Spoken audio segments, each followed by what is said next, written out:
Hello, I'm Zoltán Lehoczky from the company Lombiq Technologies and welcome to the Orchard Dojo course, a tutorial series about Orchard Core. During this course, we'll see how to get into the community of Orchard, how to use Orchard, and how to develop applications with Orchard. So this will be a series of multiple videos starting from the very basics, going through the user-facing parts of Orchard, and then wrapping it up with all the development-specific things. So let's see. As said, I'm from a company called Lombiq Technologies. We have been working with Orchard since 2013, and as you can see, we have quite a lot of activities. Among our customers are also companies like Live Nation or Microsoft, or even governmental organizations or entities like the Smithsonian Institution or Washington State. So let's see Orchard Core. How you would start with Orchard Core is, well, from the website of it, orchardcore.net. Here you can see a good overview of what we have for Orchard. There is, for example, an option to try Orchard with a software as a service application. So here you can quickly set up an Orchard site without downloading anything, without installing anything, and you can, well, play around with it. But do note that these are reset every week. And here on the Orchard website, we also get pointers to, well, a lot of important Orchard resources. So let's actually see how that works. Well, for example, I think the most important thing is, well, the documentation and the source. Orchard is a CMS and a framework, a content management system and an application development framework, and it's open source.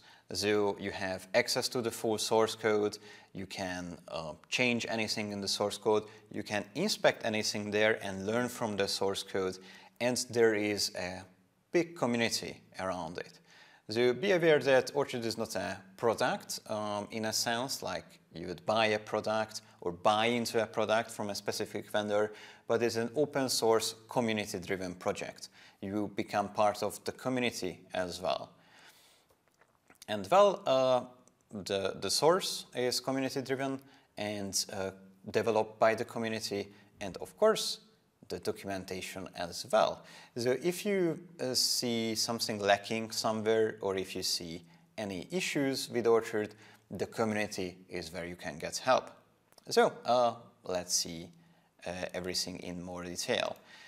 Well, first of all, there is the documentation site under docs.orchardcore.net, and just as anything in Orchard, the documentation is open source too. And well, there are a lot of important topics here. What I would emphasize here is that Orchard has multiple, well, let's call it flavors for multiple supported scenarios. The full CMS, the decoupled CMS, and the headless CMS. Now, what are these? During this course, we'll work with the full CMS.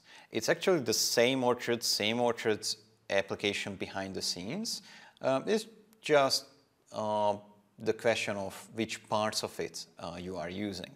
And well, the full CMS is everything you would expect from a CMS. So there is an admin area and there is a front end, and both of these are driven by Orchard. If you know Orchard 1, that's pretty much the same concept. Now, decoupled CMS is when you are still running a single ASP.NET Core application, but Orchard is only driving the backend, the admin area. And the front end, so what ordinary users can access, is, while still part of the same application, it's not driven by Orchard. Typically, you would create the front end with Razor pages in that scenario. And then the third scenario is the headless CMS version, where you have multiple applications. There is the application which runs on Orchard, and that's the CMS that has the backend, the admin area, that's where you edit content. And then there is another application that actually drives the front end. And that can be a completely different application developed with completely different technologies. It can be a web application developed with something else than Orchard or even ASP.NET Core, or it can be just a mobile or a desktop application. It's up to you. And now that we know this, let's see how you can actually get Orchards, or how you can start working with Orchard, and we'll see that in a bit more detail a bit later. Well, first of all, you can always check out the latest release on GitHub, and you can get the full source code. And then secondly, you can get Orchard as NuGet packages. That's what we'll actually use later on, because the full source code is good if you want to inspect how something works in Orchard, but not really practical if you are building your own application, unless you want to pretty much fork Orchard and modify something in the system, which I would recommend against. But in day-to-day work, the usual thing is that you are using Orchard packages from NuGet. So that's exactly what we'll do. And there are two options too. Either you can use the official released packages from NuGet, or you can also use the preview packages. And if you check out this documentation page, you can also see some information here on how to configure that the preview feed to get the preview packages. And as you can see, those are currently hosted on a service called Cloudsmith. These preview packages are built from the latest code, so pretty much from the latest dev branch that you can see on GitHub. Speaking of which, let's check out the source now, and as you can see, we also have a link to that. So, Orchard being open source, it's of course up on GitHub, where you can check out not just the latest source, but also a large part of the activities of the community. Well, what you can see here is, well, here's the full source code. Of course, you can clone it. You can also check out the history of how the source changes, what the community is working on currently in Orchard. And there is also the issue tracker. Issues are basically feature requests or bug reports or technical discussions around aspects of Orchard, either about changes to the application itself or changes to how the community works. But pretty much if there is a task to do or a decision to make, then it is here in the issue tracker. As you can see, we have quite a lot of issues here, but more than 3,000 of them were already closed, so compared to the roughly 900 open ones currently. That's a pretty good ratio. So if you found a bug in Orchard, or you think you have found a bug, or you are confused about something, come here. Specifically, if you have a bug to report, or you have an idea for a feature request, come here and create an issue. Even better, just take a few seconds before that to search for open issues. Probably there is something already there. And actually, if you are reporting a bug, then it's best to search for it before, because probably somebody already reported it, and maybe there is a workaround already, so you don't have to get stuck on the bug, but you can work around and continue working. If you have a question related to Orchard, or if you would like to get community support, come here and open a discussion. GitHub Discussions is pretty much a forum. You can get help here or provide help. And when you are a newcomer to Orchard, your experiences are very valuable. So please do contribute to the documentation or do contribute to the discussions here, because what you see as a newcomer is very valuable to other newcomers. People who have been with Orchard for a while might not notice important things that you are noticing. So please contribute to these areas. How to contribute is also documented. And there is also a Github chat room, which is linked from the website too. Well, it's a chat room. So it's for chat, short discussions, short questions. For longer topics, GitHub discussions is a bit better. And of course, there is everything here which is on GitHub, including pull requests. So the changes and the improvements that go into the system currently are under the pull requests. You can see what people are working on right now and which pieces of code, which changes will likely be integrated into the project very soon. Still on the Orchard website, you can see a few other information or a few other important links here. And of course, there is a bit more information here too. Do check it out if you are interested. But for the links, Orchard is also localized, and the localization is kept on Crowdin. Crowdin is a service to manage localization work and localizer communities. So here you can also see the different languages Orchard was localized into. Well, as you can see, for example, French or German are pretty complete. For example, here you can check out the details of the progress of the localization efforts. You can also install localization packages for Orchard's built-in features from NuGet. And if you would like to contribute to the localization efforts, you can also do it here. Just sign up and then register as a localizer. That's also a very straightforward way to contribute to Orchard, and contributions are always welcome.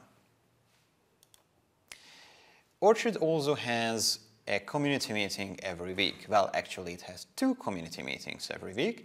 On every Tuesday, at least currently, on every Tuesday there is a completely general community meeting where we discuss what happened in the community and in the project during the last week. We discuss code changes, we have demos of new features, new websites, open source modules and themes, everything that happened in the community, and anything else in the life of Orchard Core.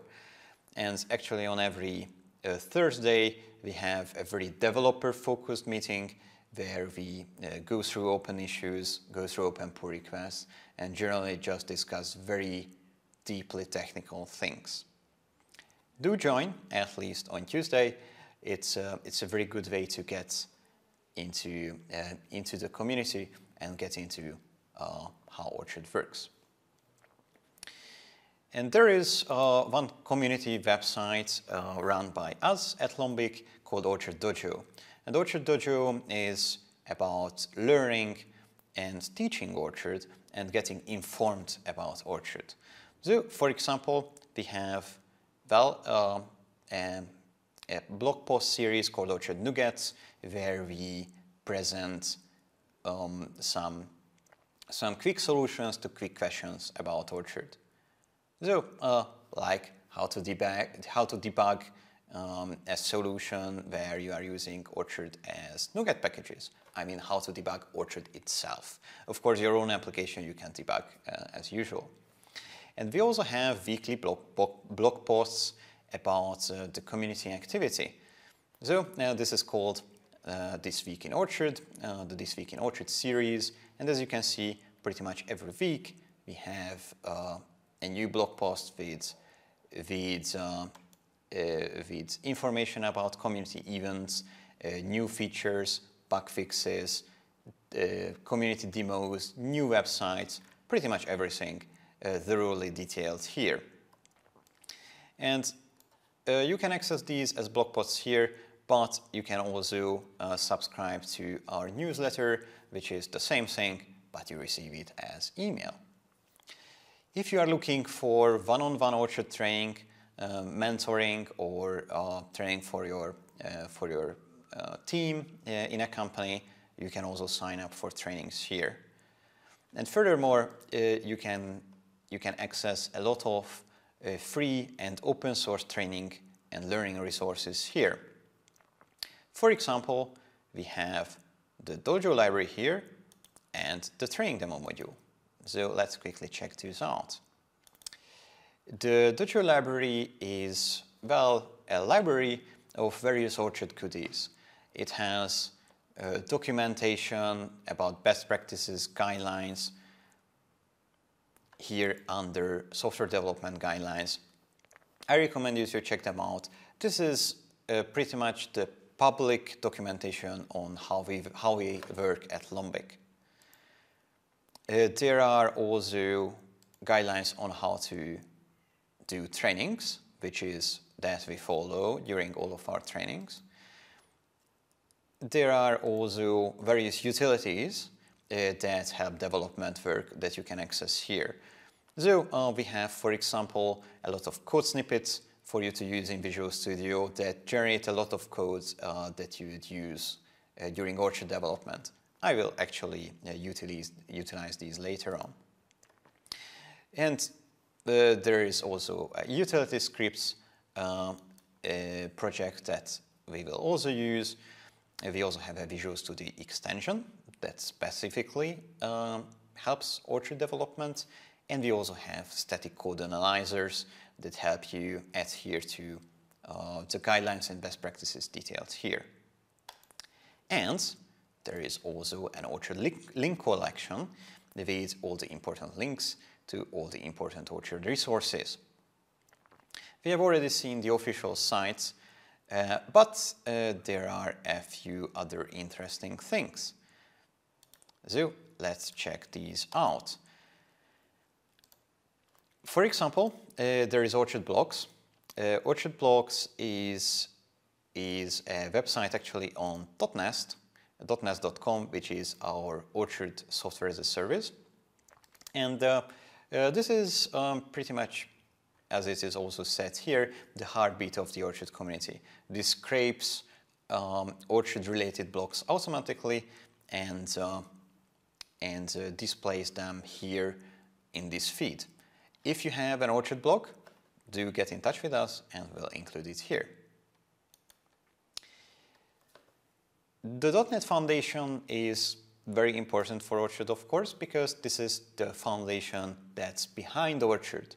.NET Foundation is an umbrella organization for .NET open source projects. It supports the projects under its stewardship in various ways. And Orchard was one of the first projects to get into .NET Foundation. And to get you inspired, do check out Show Orchard. Show Orchard is, well, a gallery of exemplary Orchard websites. So if you check it out here, you will see a lot of websites that are built on Orchard, either on Orchard Core or on Orchard 1, the .NET Framework version of Orchard. If you go to categories, you can also filter on sites in various ways. And apart from the topics that site deals with, you can also specifically filter on sites based on Orchard Core. And last but not least, we also have the training demo module, which is an open source Orchard Core module. It also has an Orchard 1 version. It's an open source Orchard Core module that teaches you how to become an Orchard developer. It has examples for pretty much everything that you would use as an Orchard developer in day-to-day work. So do check it out if you like to learn from source code. During this course, we'll also demonstrate a lot of examples from the training demo. So that was the introduction to Orchards as a project and Orchards as a community.